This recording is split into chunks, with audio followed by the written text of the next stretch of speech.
Tonight, fallout from the Karen Read trial is making waves in another high-profile murder case. A prominent Dover doctor is accused of killing his wife. When the trial date nearing, his attorney is now arguing for personal text messages and emails from investigators who worked the case.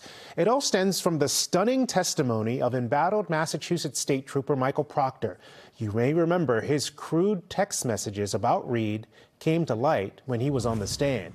NBC 10 investigator Ryan Kath has been reporting on Proctor's impact on other murder cases. He's live in Denham tonight with today's developments. Ryan.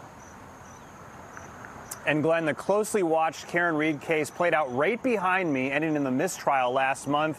But now the ripple effects are being felt in the same courthouse. Ingolf Turk entering Norfolk Superior Court in a suit and handcuffs.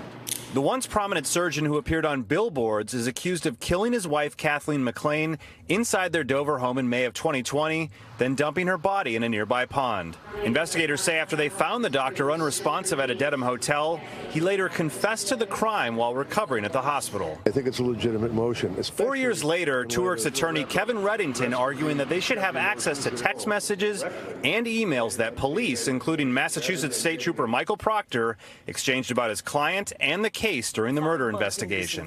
They give me a notice. They say, okay, look, you've got lousy investigation, you've got misrepresentations, you've got totally inappropriate references to, the defendant who's being investigated. Reddington is talking about receiving this letter from the Norfolk DA's office, which the NBC 10 investigators first reported last week. No news so far. The letter references Proctor's crude and unprofessional text messages about Karen Read to coworkers, friends, and family, while also saying the trooper is suspended without pay while an internal affairs investigation plays out. From all accounts, he didn't do anything wrong. She's a whack job. I think it certainly raises a red flag as to whether or not his investigations are done without bias. Attorney Rosemary Scapicchio also received the letter and represents defendants in 3 murder cases that Proctor investigated. She plans to make a similar request for communication among law enforcement. So this could set quite a precedent. It could and it should, because we're trusting law enforcement to do their job in an unbiased way. Reddington told us Proctor played a major role gathering evidence in the Dover investigation and said he's only now asking for the text messages and emails because of what the U.S. Attorney's Office uncovered in their rare probe into how the Read case was handled.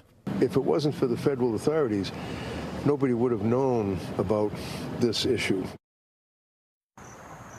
That motion wasn't argued today. That will happen at the next court date in September. The trial is currently slated for November.